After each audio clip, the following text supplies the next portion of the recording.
তো বর্তমানে এই মসজিদটা তাদের তালিকাভুক্ত থাকার কারণে আমরা এবং প্রত্নতাত্ত্বিক আইনের কারণে আমরা কোনো হাত দিতে পারছি না।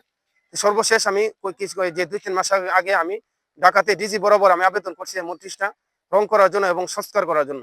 তো আমরা চাই এই মসজিদটা যে আমাদেরকে যে আমাদের ইতিহাস এবং ঐতিহ্য রক্ষার্থে মসজিদটা আমাদেরকে সরকার প্রতি বছর আমাদেরকে এটা সংস্কার করে অথবা আমাদেরকে অনুমতির মাধ্যমে যদি আমরা এইভাবে যে মসজিদে অনুমতি দিই তাহলে আমরা সুন্দরভাবে নামাজটা পড়তে পারি এবং আধুনিক সুযোগ সুবিধা যাতে দেওয়া হয় আমি এই কামনা করি।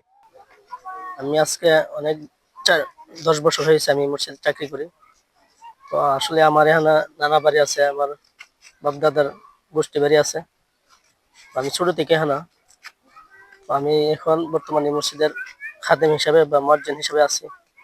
এখন বর্তমানে আমাদের ইমাম সাহেব হুজুর অসুস্থ, ওনার দায়িত্ব আমি এখন পালন করতেছি। এই মসজিদের বয়স প্রায় 300-র উপরে। এখানে মুঘল সম্রাট আমলের মোহাম্মদ মুরাদ সাহেব এই মসজিদ নির্মাণ করছেন। এখানে অনেক দূর দূরান্ত থেকে মুসল্লিরা আসে দেখার জন্য এবং নামাজও পড়ে, অনেক ভালো লাগে আর কি। পুরানা মসজিদ হিসাবে আমাদের অনেক পুরনো মসজিদ হিসেবে সবাই এখানে নামাজ পড়তে চায়, পড়তে আগ্রহী, হ্যাঁ, কিন্তু আমাদের জায়গা সংকুলান হয় না, যার ফলে বৃষ্টির দিনে আমাদের খুবই কষ্ট হচ্ছে।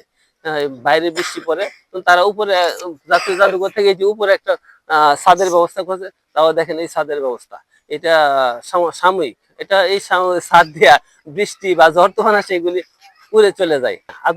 আধুনিক মসজিদে যেমন আমরা একটা এসি লাগাতে চাইলে এসি লাগাতে পারছি না, এখন টাইলস লাগাতে চাইলে বিদ্যুৎ আমরা টাইলস লাগাতে পারছি না, তারা এসে বাধা দেয় আমাদের দাবি হচ্ছে আধুনিক মসজিদ হিসেবে প্রকৃতি হিসেবে থাকুক, আধুনিক মসজিদ হিসেবে যত সুযোগ সুবিধা আছে সেই সুযোগ সুবিধা হয় আমরা করবো, আর ওনাদের পক্ষ থেকে ওনারা করবে। হ্যাঁ, জাতীয় জাদুঘরের তত্ত্ব বিভাগ সেগুলো করুক, যার ফলে মসজিদে অনেকটা প্রায় জরাজীর্ণ অবস্থার মধ্যে আমরা নামাজ পড়ছি।